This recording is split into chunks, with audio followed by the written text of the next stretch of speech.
Hey there, Alex here. Welcome to Sweet Spot Soul and another episode. I want to talk a little bit today about the collapsing of the duality. Okay, seeing you and your twin as one.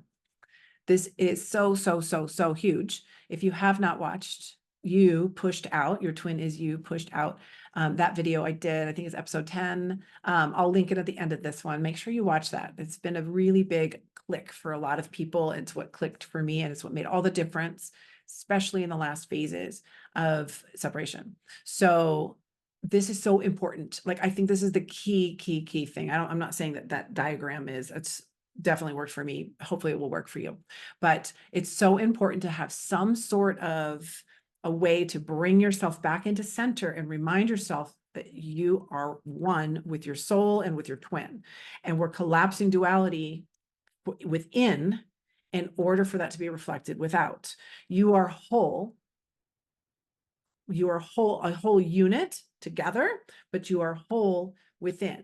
And so bringing yourself into that wholeness is your work. And you can only do it vertically. You cannot do it horizontally with the twin.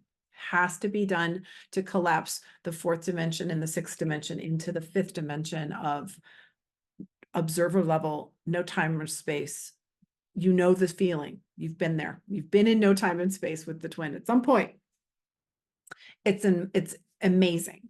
But to actually shift your perspective so that you see everything all the time from that space, but you're living in the 3D, means you're embodying soul now. Your masculine, feminine are balanced. You're able to intuit and discern and take action on behalf of soul rather than the small self. So we are undoing the small self, not the whole ego, because we still need that. We do live here in the 3D. And we're not letting go of the things that are true that we know. We are letting go of the distortions, the faulty core beliefs, the limiting beliefs, the unprocessed and traumas and emotions, core wounds, all of these things that are not true, which have separated us from our wholeness and our twin flame, which is us. Okay, it's just a higher aspect of us, same soul, one soul. So as we correct all of those and come into that, it's reflected in the twin. The twin is a version of us that is the opposite counterpart, and they reflect our balance or imbalance, both. So when we put them on a pedestal, it's because we're focusing on the things, the aspects that we are in alignment with, that we love about ourselves, that feel good, that are not distorted, that we have not lived. It's the parallel reality to who you are, but that you haven't become yet, but that is in alignment with how source sees you. That is what pulls us. That's the magnetic quality of kind of how this works. You know, you're here in the fourth, the third and fourth dimension, living life.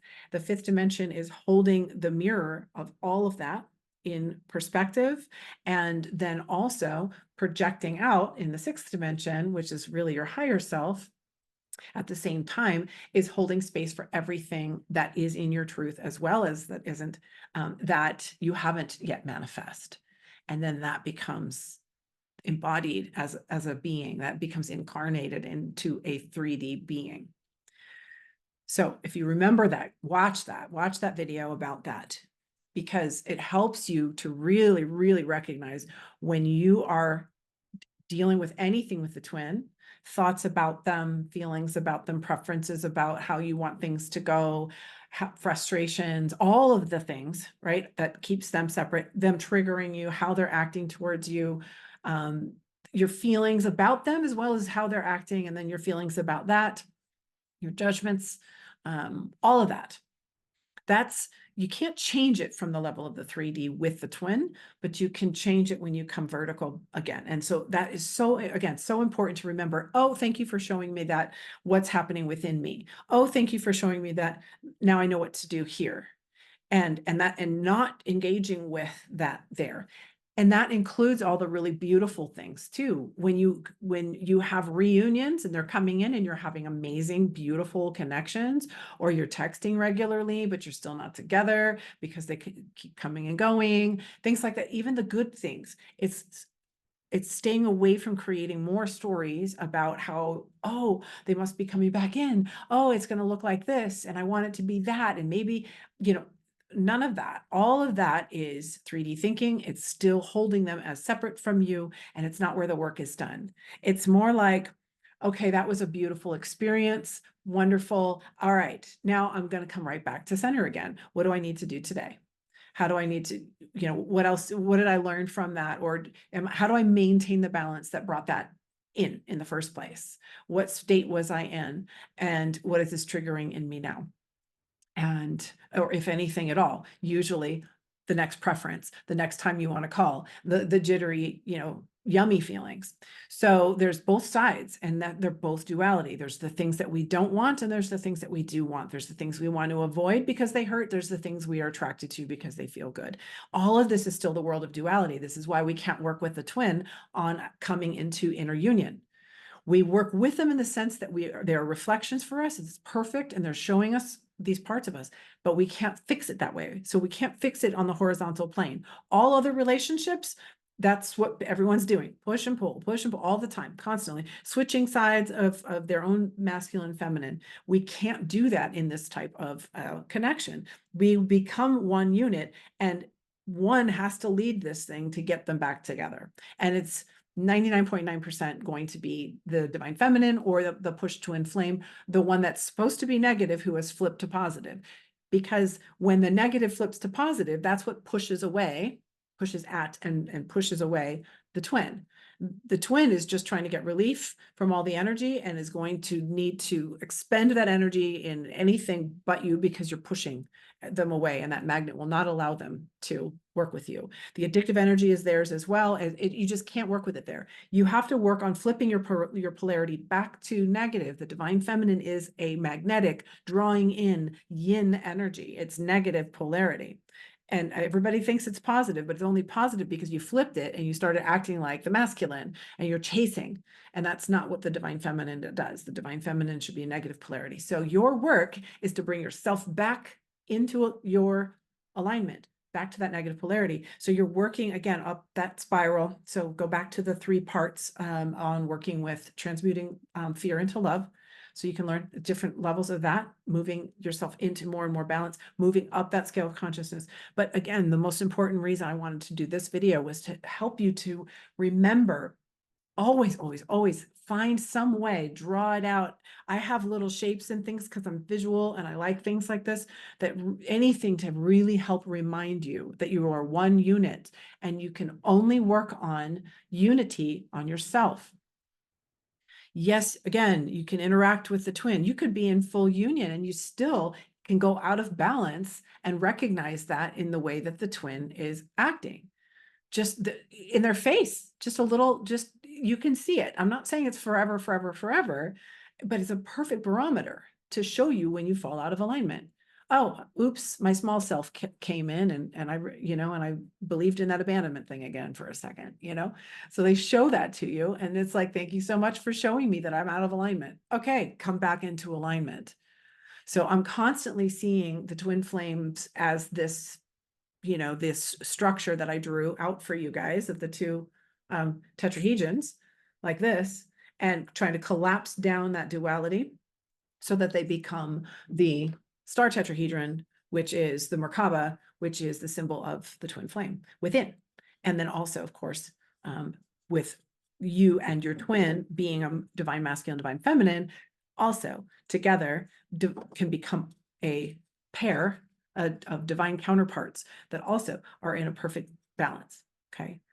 And that's when you go into the higher dimensions, 7th, 8th, 9th, and beyond, 12th, I believe 15. I mean, but you're in an alignment that you can now do that as a couple, I guess you could say, a coupling of the one soul in physical, incarnated in the masculine, feminine. It's incredible. It's absolutely incredible.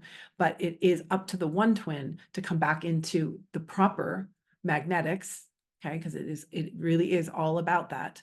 And then the twins can come together in manifest. But you have to stay there. So whatever it's going to look like for you, I also, like, literally even on my desk, I have these 2 little magnets, and I'll play with them sometimes just to remember, because they push against each other. They're just pushing, pushing, pushing. And anytime you're like, oh, what is that feeling I have? You literally could pull out some magnets and and feel how they push and realize, oh, I've got to flip, and then watch what happens. Oops. It'll actually flip the other way, and then they're together. So this way you can't push them together at all. They just won't go together. It's ridiculous. But then you flip one back the other way. So you get yourself in alignment and you'll come together. Again, the other twin most likely won't do it because they're running away from the energy. They can't be near the energy. All of that push, just they can't lean into that. It's up to us to flip that energy. So it could be magnets for you. It could be little triangles like this for the Merkaba. It could be a yin yang symbol where the yin is the black side with the little white masculine in the center, and the yang is the opposite. Again, gender does not matter. It's just a matter of which embodied core main energy you are, masculine or feminine, most likely, again, feminine in this case. So that's kind of what I wanted to share today, just a little bit more about finding ways to remember that this is your work. It's your work. And no matter what, if you're finding yourself leaning into them and what they're doing, what you think they should be doing, and all of that stuff is just push, push, push, and they will not come together. You have to flip yourself back into the proper alignment. So we'll talk more, I think, in the future about what does it mean to really step into the divine feminine. But again, it's not even so much about doing, it's undoing. It's all the unbecoming. It's bringing the things to light as they're happening, as the twin is triggering you. It's doing the self-inquiry. Watch those 3 parts. It's doing that self-inquiry and saying, okay, I just felt this. I'm feeling anger. Where am I, where is this coming from? I won't go all into this, but also some of the finer things as well that they might be showing you. Actually, I was on a call today. It was fascinating where the twin would just come in and was just, they'd have nice little texts and stuff. You'd always text right back, no problem. But that's as far as it was. And then it would just, it was just reacting to the divine feminine, just texting, and would just text back, and then nothing, and then nothing. And we just immediately said, well, how am I neglecting that within myself? How am I neglecting leaning in further and doing more for myself that my twin might then reflect back to me? So it was like this subtle sort of, well, I'm not really putting much effort into getting myself into alignment, just a little something here, a little something there. And that was being reflected by the twin. And so in the case for that particular woman, she's like, well, I want to get more proactive about, taking, putting myself on the map again, because she was in her masculine. How do I step further and further into my feminine so that then I can, and taking care of myself and loving myself so that the twin can then reflect loving that person as well. So, so remember that your twin doesn't make you whole. They just reflect your wholeness, or they're not here to hurt you. They're reflecting how you're hurting yourself. They're not here to abandon you. They're showing you how you abandon yourself. They're not here to run away and reject you or to not choose you. They're showing you how you're not choosing yourself. And it's hard to see that, especially when they've gone and found somebody else and they're treating that person really beautifully. It's like, why can't they treat me that beautifully? Well, are you treating yourself that beautifully? Are you treating other people in your life that beautifully? We can treat other people, we can be either polarity with other people, and we can feel like harmonious in a lot of ways, triggered also in other ways, but not when you're locked in as one unit. Now you can't flip around. You have to maintain the proper polarity. And so it's once it's there and you've got it and you're really used to the interactions, you don't have to like worry about it. It's not like forever that you're going to have to like watch. But when you really take that ownership and you really have a visual or something that works for you, that just reminds you, no matter what is happening, you can be in acceptance of what's happening because it's you. You just know it's you. Full acceptance. You don't have a preference that it's any different because it's just a reflection of what you're being. If you want something to be different, then you take different actions, and that for yourself, and then it's reflected in your outside world. Everything is a reflection in your outside world. Your twin is just a perfect one, perfect divine counterpart for you. Everything else is that holographic sort of picture of everything that you are, right? So the good and the bad, the things that are in alignment with natural law and the things that are not.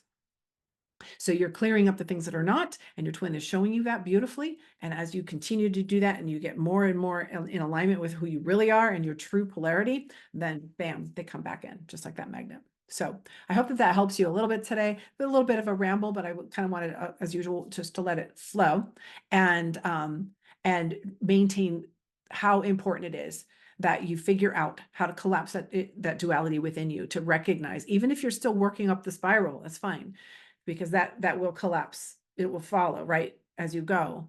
But to really learn how to create some way to pull it vertical again every time, any and every time, to enjoy the moment, to be totally present as much as possible. That's the presence of the fifth dimension.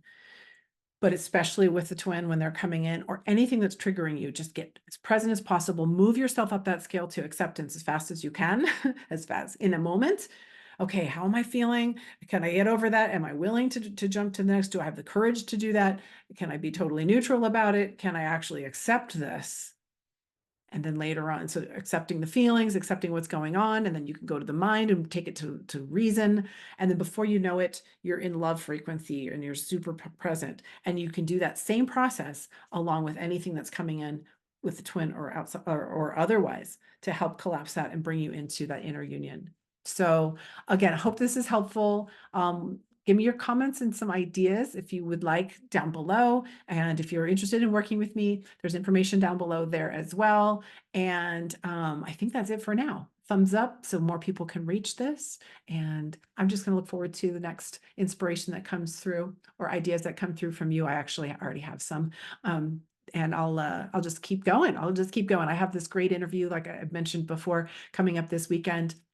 So sometime, hopefully next week, I can drop some little pieces around the scale of consciousness and twins and kind of these different measurements, which is might be fun, at least interesting for you guys. And yeah, I think that's it for now. So have a great rest of your day, and I'll see you in the next video.